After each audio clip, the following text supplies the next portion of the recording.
Om Sthapakaya cha dharmasya sarvadharmasvarupine Avatara varisthaya Ramakrishnaya te namaha.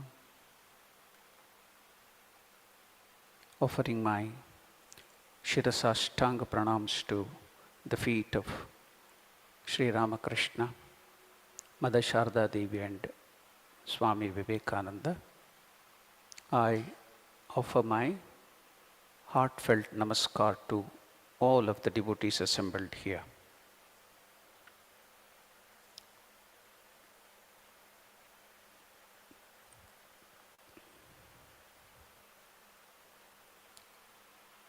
There was a young guy who used to consume lot of alcohol and smoking too. His another young friend asked him, why do you consume so much of alcohol and smoke cigarette? To which this friend replied, you know why I do that? Because it stops aging process, or it will stop me getting old. I will not get old age. Then this young friend was also inspired, and he too got into his company and started taking. Now he asked him, can you explain, now that I am also consuming with you, can you explain how it will stop aging process? Then this friend told, because you will die young, so you will not see your old age at all. Since you will die young, where is the question of seeing your old age? You will not get the process of aging at all. Now, Swami Vivekananda tells, while explaining about the meaning of life, when somebody questioned him, what is life? Swami Vivekananda told, life is a constant fight. What a peculiar explanation. He is telling, life is a constant fight, constant struggle with nature, internal and external. The nature brings in so many varieties of difficulties and problems to you. So fighting with the nature. See, why do you build house? Because rain, shine, heat, humidity. So you fight against the nature, you build a beautiful house and you put in the AC because you're fighting with the nature. Then your internal nature also will bring in so many challenges and problems.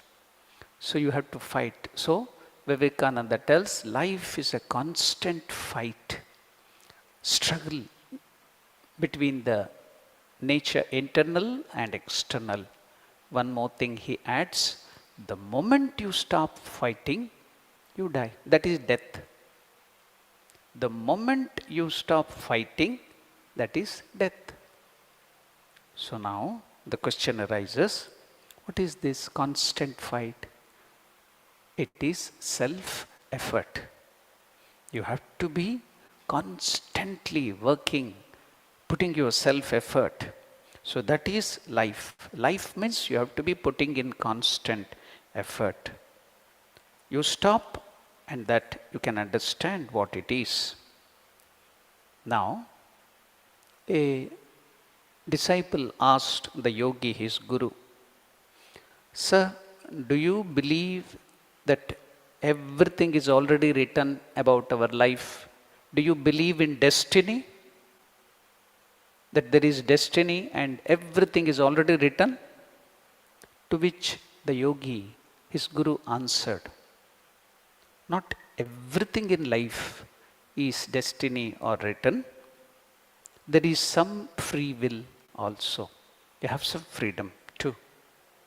So now the question arises, because everybody, every one of us have this constant misunderstanding of destiny and free will.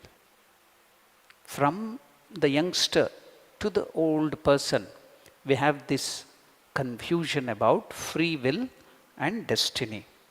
Now, you see the answer of this Guru, it's very beautiful, but at the same time, it is so deep. What did he answer about the destiny and the free will? The Guru or the Yogi is telling, example, now you grow, your height grows up to your 22nd or 25th year. After that, your height doesn't change. So that is destiny. You can't grow after that. Your height is restricted, only that one it may be 5 feet, it may be 5.6, 5.7 or 6 or whatever. After that, after 25th year, your height doesn't go up. So that is destiny. Then what about free will? But your weight will change. You can go on increasing in your size. You can go on building your stomach, obesity, everything. Size can improve. You can put up lot of obesity. So that is free will. You can reduce it, you can increase it. So people want all-round development. But we go on doing round-round development. Instead of all-round development, we do round-round development. So now what is destiny? Your height is destiny, but your weight is free will. You have the free will. You can reduce it. You can increase it.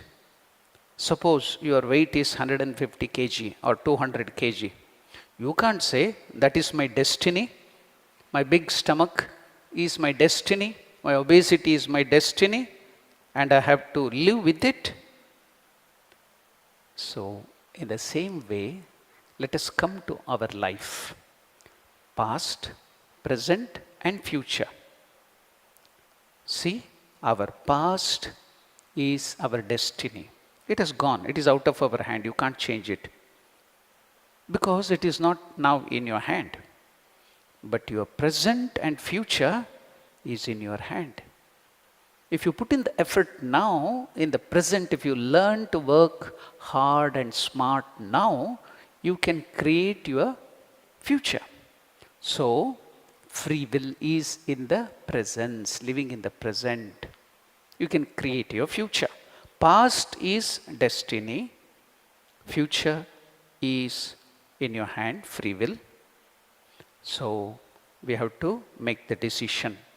See the future as free will and be happy in the present.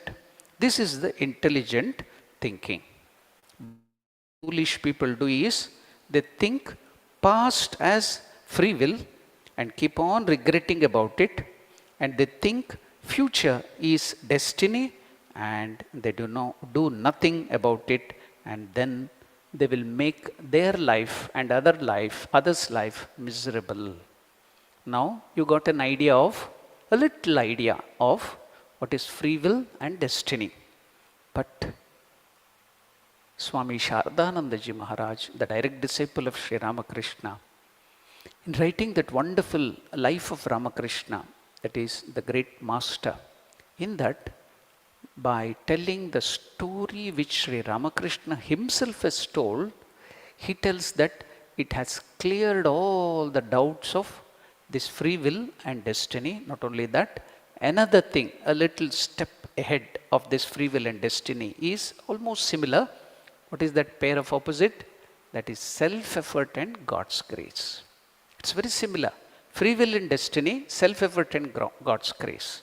So now this one story of our master will clear so many doubts about this free will and destiny, and also about this self-effort and God's grace. What is that beautiful story? Ramakrishna used to make all his example very, very, very simple. An ordinary example would be given. And what was that? Ramakrishna tells, suppose there is a cowherd, the owner of the cow.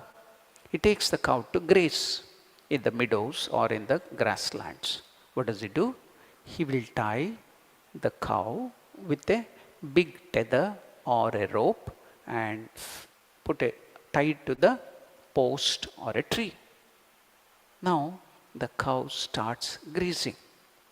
Now the length of the tether or the length of the rope given by the owner or the cowherd to the cow is free will.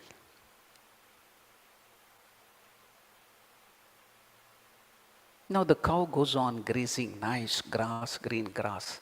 Then after, in that perimeter or in that radius of the rope given, the freedom given by the master, after grazing, it will start making sound, moo or hamba, whatever. Now the owner hears it, he comes, oh, this cow is a very good cow. It has taken all the grass here nicely, so it will give good milk. So let me give it more freedom. So he will lengthen the rope and he will take it to a different place and give more freedom. Now, if that cow uses that freedom too nicely, grazes nicely, he will still give more freedom. Finally, he sees this is a very good cow, then he will cut up the rope and he will give it complete freedom. Now, another cow like us, it doesn't use the freedom given by the cowherd properly. It will eat little or nothing and start making sound, hamba, hamba or mo, mo. Then the owner comes and sees it, oh, this cow is useless. It has not used the freedom properly which I have given to it. So he goes away. Again it cries, hamba, hamba, he comes, sees and goes away. So now with this example, Ramakrishna tells, God has given us freedom in this life. If you make use of your hands, intelligence, all your legs and energy, physical energy, mental energy, spiritual energy, properly work hard, then God will give you more freedom to you. More, more, more. Finally, the highest freedom, mukti, you will be liberated. But if you don't make use of the freedom given by the Lord properly, go on blaming everybody, go on blaming everyone and cry hoarse and tell that is my destiny, you are the greatest of the loser. So how nicely, with this one simple example, Ramakrishna has cleared the doubt about free will and destiny. Furthermore, Ramakrishna, as I told you, these are very near. What is that? Free will and destiny and self-effort in God's grace. Now Ramakrishna gives another beautiful example, the boatman. You know, in olden days, there was no motorized boat or steamboat. It was the sails. You had to open the sail, the yacht in the boat, small boat, the fishermen or they're carrying the luggages. They had to open the sails, the cloth, thick cloth with the sail in the mast. Then the wind is always blowing. The boatman who opens the sail, that wind will be caught by the sail and the boat moves. But if the boatman is lazy and is sleeping without opening the sail, though there is lot of wind blowing, the boat will move here and there and it will not reach the destination. So here, God's grace is the wind. It is blowing on all of us equally without making any difference. That's why we call God as impartial. He will never be partial to anybody. He will be showering His grace on every one of us. But the boatman who opens the sail first will get the grace of the wind. Likewise, the person who puts in the effort first, self-effort, will get the grace of the Lord. See what a wonderful way Ramakrishna has cleared it. So, what is the condition? What is the constant? God's grace is always there on you. What is the necessity? Self-effort. So, Ramana Maharshi, one of the greatest Gnanis of recent time, he tells, how can you get grace of God? By self-effort. How can you get the grace of God? God is not partial, always giving you grace. But how can you get it? By self-effort. One small story will make it clear. What is that? There was one great devotee of Jesus Christ who used to go to the church and help the church. He was very rich. He used to give a lot of money to the work of the God and children of God and the work of the church. Everything he used to give a lot of money. Suddenly, now you see that earlier, what was that? the checks used to bounce. There is no check system at all now. Now the banks are bouncing. Everywhere you see in America and everywhere other place, Heidelberg and other things, you are hearing daily news.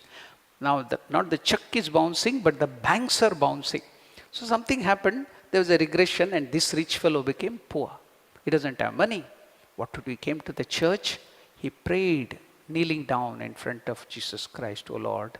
All these years, I've been just giving to the church and to your children, to all your work. I never asked anything from you. But now I have become very, very poor. I don't have money. Please give some money. The only way is in a lottery ticket.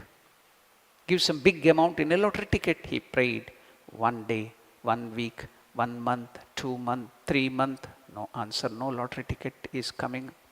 Then he became very upset. He cried in front of the Lord and told, what is that, Lord? You are not at all responding to my prayer. Then there was a voice without form.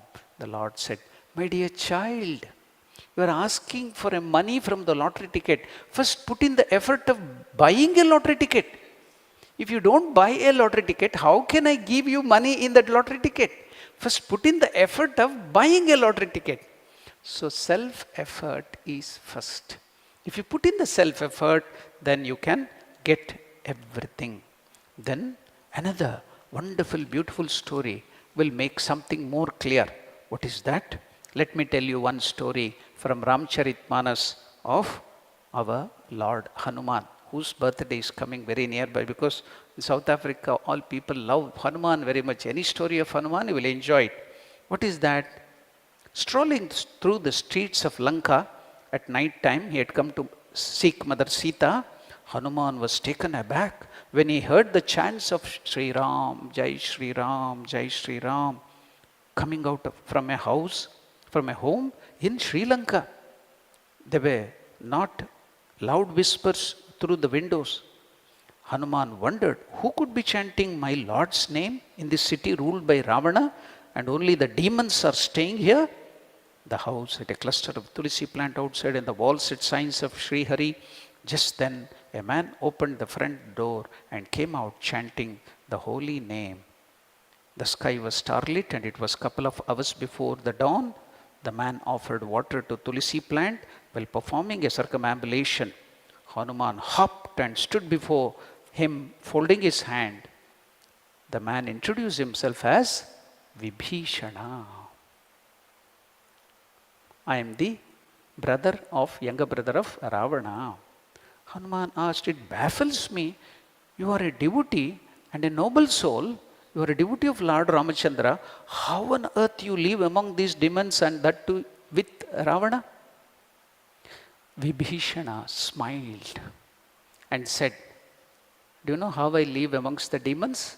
Though I am very good and very great devotee of Ramachandra, just as the tongue lives in the mouth amongst the tooth. How many teeth or tooth we have? 32. Tongue? Only one. Just as the tongue lives in the mouth with 32 teeth, biting and grinding around it, not only does the tongue remain untouched, it enjoys all the taste. The very food that sits and rolls on the tongue is chewed and to a pulp by the teeth, and yet this snaky little creature, the tongue, escapes unscathed. Only time the tongue is hurt is when we have a lap of mindfulness, when it forgets the Lord. Why? Philosophically, the chief difference is flexibility. The tongue's flexibility is the key to its longevity. That's why it gets the taste, it enjoys the taste, while the teeth gets no taste. It gets only root canal treatment. Or sometimes somebody hits the teeth is lost. It has to go die. So what does the tongue teach? The tongue teaches others may grind and bite you, but you can still enjoy the life if you are flexible. Everything will hurt less, bother less. If we loosen up a bit, then an avalanche of peace and joy is triggered. So that is how Vibhishana explained to Hanuman how he lives amongst the demon. Now, if you go to Mahabharata, there is another person similar to Vibhishana with this like similar name too. Vibhishana What is the name of another great personality in Mahabharata? Bhishma. Vibhishana, Bhishma. He was also a great devotee. And who was he? He was the son of none other than Mother Ganga. Great devotee of Krishna. He is the one who has given Vishnu Sahasranama. Grandsire. But what kind of a bad death he had? He had a boon from his father, Ichchamaranatva. He could die at will. Whenever he wanted, he could choose death. But he had to suffer on the battlefield. He had to wait till the Uttarayana, the auspicious time come, oozing out every drop of his blood and die, seeing the suffering of every people around. Though he was a devotee, why did this happen? Because Vibhishana sided righteousness, Bhishma sided unrighteousness. He took the party of the bad guys, Duryodhana. He ate the food of the bad guys, Duryodhana and the party. Vibhishana, he gave up his brother because he has done the wrong thing, his own kith and kin, and went to the side of Rama. He did the work of Rama, and here Bhishma took the side of the unrighteousness, so he had to suffer. So, you may be a devotee, you may be having all the good qualities, but if you take the side of the righteousness or unrighteousness, you have to suffer. If you take the side of God and righteousness, Ramakaj, Karya, do the work of the Lord, then you see how you are benefited. Now, that's why self-effort. Free will is self-effort. That is very, very important. You know, 18 chapters in Bhagavad Gita. The 18th chapter has 78 verses. The 78th verse of the Bhagavad Gita is Yatra Yogeshwaraha Krishnaha, Yatra Partho Dhanurdaraha, Tatra Shri Vijayo Bhutir Dhruva Nitir Matir Mama. Sanjaya Vacha. Sanjaya tells, Yatra, wherever, Yogeshwaraha, the Lord Krishna, the Lord of yogis, yoga. Yatra Partha Dhanurdaraha, wherever Arjuna wielding the bow, Dhanuhu, Dhanurdaraha, the supreme archer, wielder of the bow. Tatra, there, Shrihi, opulence, wealth. Vijayaha, victory. Bhutihi, prosperity. Dhruva, unending. Nitihi, righteousness. Matir Mama, my opinion. So, he tells, wherever there is Lord Krishna, wherever there is Arjuna with the wielding the bow, there certainly there will be unending wealth, opulence, victory, prosperity, righteousness. Of this I am very sure, tells Sanjaya. What is this? If you see the picture on the Bhagavad Gita, what do you see? On the chariot, Lord Krishna giving him Bhagavad Gita and Arjuna with the bow. What does that indicate? Yatra Yogeshwaraha Krishna, wherever there is Lord Krishna represents God's grace. What does the wielder of bow, Arjuna, represent? Self-effort. He's ready with the bow, not thrown the bow down and not to fight. He's ready with the bow. So God's grace and self-effort combined together in your life will give you the best of result. Now, do you know that Arjuna had gone to win Draupadi? And what was the competition? There was some 200-meter pillar. On that there was a wheel and there were spokes. Above that there was a fish. It was also rotating. And seeing the reflection of the water pond below, the archer had to see the reflection and hit with his arrow to that eye of the fish which is rotating, and the wheel is also rotating in between the spokes. How difficult. Lord Krishna had gone in disguise with Arjuna to this competition. Lord Krishna told Arjuna, Arjuna, do your best and leave the rest. Arjuna got angry. What is the rest you are going to do, Krishna? I have to do all the best. I have to see the reflection and I have to hit so much of difficulty I have. You are telling, do the best and leave the rest to me. Do the best and leave the rest. What is that rest you are going to do? Krishna told, okay, you can hit the arrow, do all the things. Suppose there is some wind and there is the reflection in the pond is disturbed and you can't see the fish, what will you do? You can't hit. Suppose you shoot the arrow, there is a gush of wind and it carries here and there. What will you do? So many things are there which are not in your hand. So do your best and leave the rest.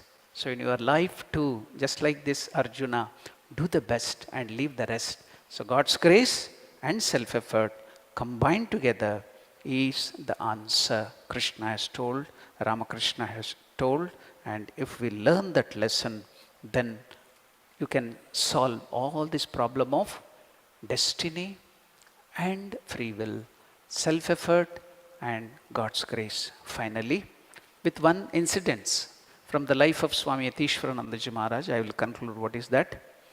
Swami Yatishwaranandaji Maharaj was the vice president of the Ramakrishna Order Sangha. He was living in Bangalore. Now, he was a disciple of Brahmanandaji. There were so many brahmacharis, youngsters. All of them are no more. They are passed away. Swami Harshanandaji, Swami Prabhuddhanandaji, Sureshanandaji, Shastranandaji, all of them have passed away. They were brahmacharis then. There would be night class. So after supper, all brahmacharis, swamis would meet. They would read the gospel or something and discuss something about the scriptures. That day, the discussion was about self-effort and grace of God. Heated arguments among the brahmacharis. Self-effort is great, God's grace is great. Finally, the people were telling self-effort is great, were winning in the argument. The brahmacharis who were taken the side of God's grace were losing. So the argument was over. Yatishwaranandaji Maharaj was watching their argument, enjoying it, and he was smiling. The vice president, he was a realized soul, he was a Brahmagnani. He was watching it, and finally he told, your argument is over? Yes. Who won? Self-effort. Then finally he concluded, even for you to put the self-effort, you need God's grace. Om Shanti Shanti Shanti Harihi Om Tat Sat Shri Ramakrishna Arpanamastu.